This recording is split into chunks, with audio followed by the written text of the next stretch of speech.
ACCA as a partner in this event. Hello everyone. May I please start with a question.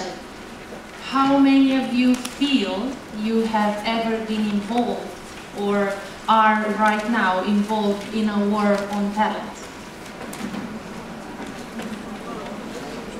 Okay, so the title of my presentation was not that dramatic as I was thinking. Let me share with you now a little bit of my opinion based on ACCA surveys of why I do think there is a war on talent going on and what might be the potential winning strategies in this war. So first of all, the why. Well, and I'll refer mostly to finance functions, but I think that applies to most of the functions in shared service centers and BPOs. So the why is there a war on talent? Well, there is an increased expectation on the finance function and on all functions, actually as well, due to the fact that we live in a fast-changing environment. There's a huge increase in competition and also there's pressure from global markets. Now, what this means for companies is that most of the time they struggle to survive, not only to mention trying to thrive in this context. This brings, in turn, new opportunities and raises new challenges for the finance professionals. So they need to step up their innovation. They need to contribute to the growth strategies of the company. Team members need to be really upping their game, doing everything more effectively. This creating a huge ongoing skills gap because the pace of change is so fast. Another reason why we think there is a war on talent is the fast advance of digital. And you don't need to hear it from me. I mean, it's already established as a huge trend. However, we believe in ACCA that its biggest impact is yet to come. So while digital is obviously the talk of the town, as you have seen in this conference as well, it's still to show its potential and the huge changes that it's going to bring. Right now, we see already it creates a new breed of finance professional, a new breed of professional altogether, one that without digital skills cannot operate. So from these 2 points, upgrading your skills and the advances in digital, I would say that the best finance SSC will be the one that correctly manages their talent and harnesses their digital power. And the third reason why there is a war on talent, which is very specific to Romania, or maybe the Western world, is the fertility rate, which is practically the number of kids per a woman. And between 1991 and 2009, this has been the lowest in decades here in Romania. And it's these guys that we are trying to recruit. Ever since 2012, they are the young colleagues we're trying to lure into our companies, but they are a very small group right now. Not to mention that since 2007, with our joining the European Union, the brain drain has become even more pronounced in Romania, right? So we have also a shrinking talent pipeline. Okay, so now moving to the what, because that was enough of a doom and gloom about why we have a war on talent from me. As the largest international accountancy association, ACCA talks a lot to our approximately 700,000 members and students worldwide. And actually the survey that I'm going to discuss in brief with you is the largest survey of its kind in the finance profession, with some 18,000 respondents in 150 countries. It talks about how the context of the financial service centers will change, about the challenges ahead, and how they will look in the future. And you will notice that actually we have also split the respondents by region, and oh well, we don't have a pointer. And CE, Central and Eastern Europe, is actually the second largest respondent group. And this also includes Romania. And you will see some relevant data for CE in my presentation, because I have structured it as such so that you get this specific numbers. Okay, so on to the findings of the survey, of which I will just present a tiny bit, but which you will be able to find on the ABSL website or receive in your follow-up emails. So first of all, and it's not going to be a news-breaking sentence to you, financial shared service centers struggle with their recruitment and with their retention more than other companies do. So that's no big surprise. So for them, especially, it is very important, it is vital to know why people want to join them, why do they not want to join them, why do they choose to stay with the financial SSC, and why do they choose to leave. So we have asked these actual questions to our 18,000 respondents. Guys, why do you want, what attracts you to a finance shared service center? And we got their answer. First line of bar charts is the attraction side. We gave them a lot of factors to choose from, and we have here the top 5. So yeah, I know it's very difficult to read. I will read them to you, and you'll get a much better resolution in the report.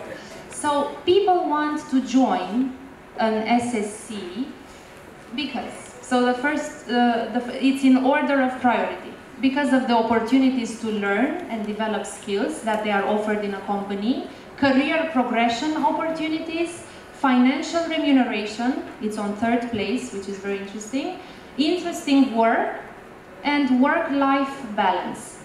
Top 5 factors attracting our finance professionals to an SSC. The pattern for retention is quite similar, only the career progression opportunities and the opportunity to learn have switched places from 1st to 2nd place. And interestingly enough, there is no more content of work in top 5 factors. So in order to retain someone, or at least the survey says the interesting work part is no longer in top 5 factors. However, job security has taken its place as the 5th factor, keeping someone in an SSC.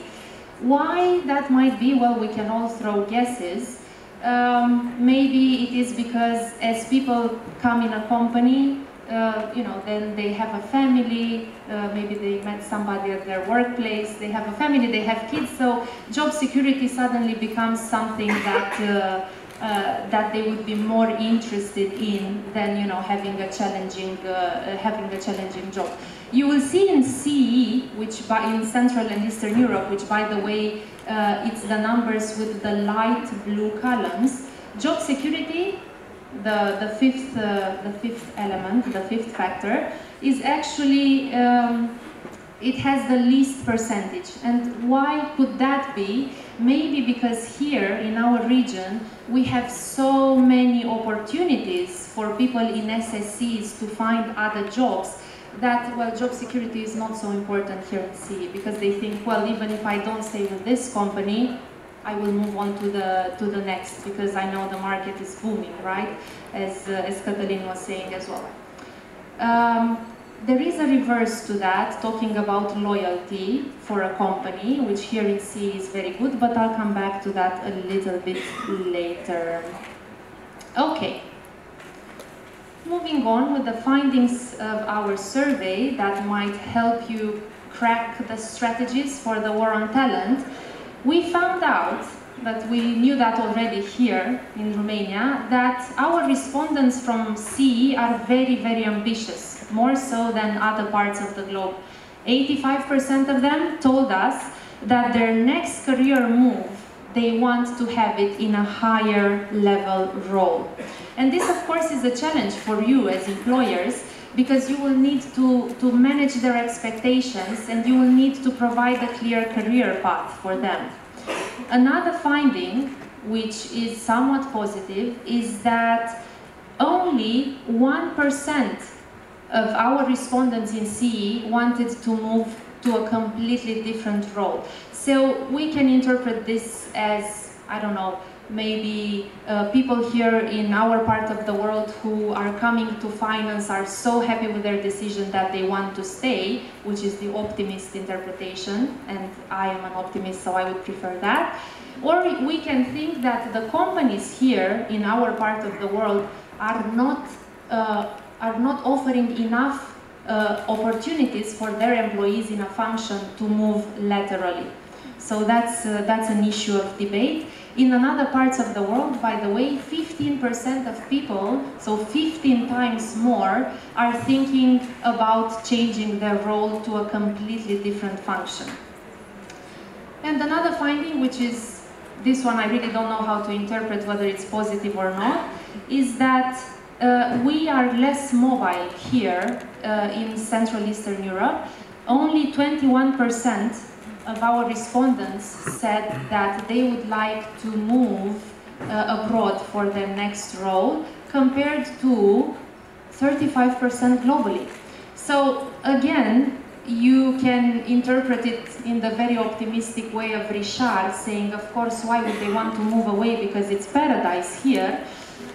Or you can give whatever other interpretations you want to this. But surprisingly to me as well, CE people are saying that they are less likely to move abroad than the total number of respondents. So I was saying CE people, CE staff are ambitious, and not only do many of them want to be moved to a more senior role, but they want it very quickly. So 37% of them are saying that they will move to a more senior role. They are convinced in 1 year, 76% of them in 2 years. So it's very rapid. So companies, watch out how you manage those expectations. I was telling you I will come back to loyalty, and this is very interesting find.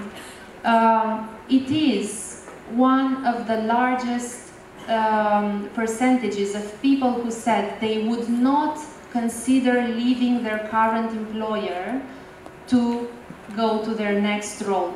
They are ambitious, they want to move to a more senior role, but they do not want to leave their employer. So 69% in CE told us that they will stay with the current employer, which is much, much, much bigger than the 39% who are telling this, who are saying this worldwide. So this again is another challenge, because you see, I think it's a well, chicken and egg situation. You have ambitious people who want to move to their next role, but on the other hand, you know, they don't want to leave you. Will they still stay with you and be loyal to your company if they find out that you cannot offer them that next role, which is more senior? So that's a question for you to debate, because I have only been given 15 minutes. So, and I've been told I have to stick to that. So following the results from this survey, which is very comprehensive, we have organized roundtables around the world to discuss with employers and ask them what they are or should be doing in order to address the challenges that the survey has raised. And we have very nicely split them into a couple of key points that employers should take note of for attracting, developing, and retaining staff. And I'll just give you a few highlights from all of them. For attraction, it is vital to have a well-developed career path, both for your current situation as an employer also for the future situation, which means that you need to project your needs, your future skills needs, and come out with a plan for recruitment and development of those people who you will need in the future. Then for attraction, it's also the branding. Fortunately, we have all seen that SSCs and BPOs have an increased reputation in the last years, and you have established yourself as a viable career enhancing organizations. In terms of developing, we found out that integrated development programs work best. So those ones that are taking in the objectives of the company, the needs and interests of the staff, and also development plans that use multiple techniques. So don't just send your people to trainings, although I am, encouraging that as ACCA representative, but use a multitude of techniques. Use job rotation, use mentoring. It's all out there for you to experiment with. For retention, very important factor is career progression, and it's even more so important here in the CE because we have these ambitious people who want to progress. So one of the most important tools is, of course, internal promotion. So in an ideal world, in a healthy company, there should be no external recruitment besides the juniors. Most of the promotions should come from the internal pipeline. And of course, this is closely linked to career paths and with the right L&D strategy. You should give your staff the freedom to think creatively, think outside the box, and that not only benefits you as a company, but also it benefits the person coming up with the innovative idea. You raise their self-esteem. You have to create the right environment, of course, not only physical, but culture and management style. Coming to the end of my presentation, and to the last reason why I said we have a war on talent, which was the fertility rate in Romania, basically, that was it. I think we should really work together. I think it is the time we walk the talk and really, push our companies to do more on education. In ACCA, we certainly do. We also have a master's with ACCA for 7 or 8 years. So, and many, many other things. So we should really be hands-on. I think we can't expect us to do everything. We also have to push the government, and I think ABSL is very good in doing that. I also think in the future we should have a talent cooperation, not a competition on talent. For ACCA, in the learning and development area, which is ACCA's area of expertise, we offer for your finance staff the most in-demand financial accountancy qualifications. And that, of course, will instill a sense of pride to anyone who obtains these certificates. And not only that, but after talking to 150 employers, very in-depth conversations, by the way, around the world, we have created a specific qualification addressed to global business services, to SSCs and BPOs. You will see it here in this scheme, in the boxes. It is really very adaptable, very tailored to the GBS. Its levels are very incremental, so it fits to whatever needs and whatever roles you have in your finance departments. Thank you very much for your attention. I hope you were able to take some thoughts out of my presentation, or at least you were able to confirm some of the things you already knew. And I'm looking forward for our next projects with ABSL. Thank you very much.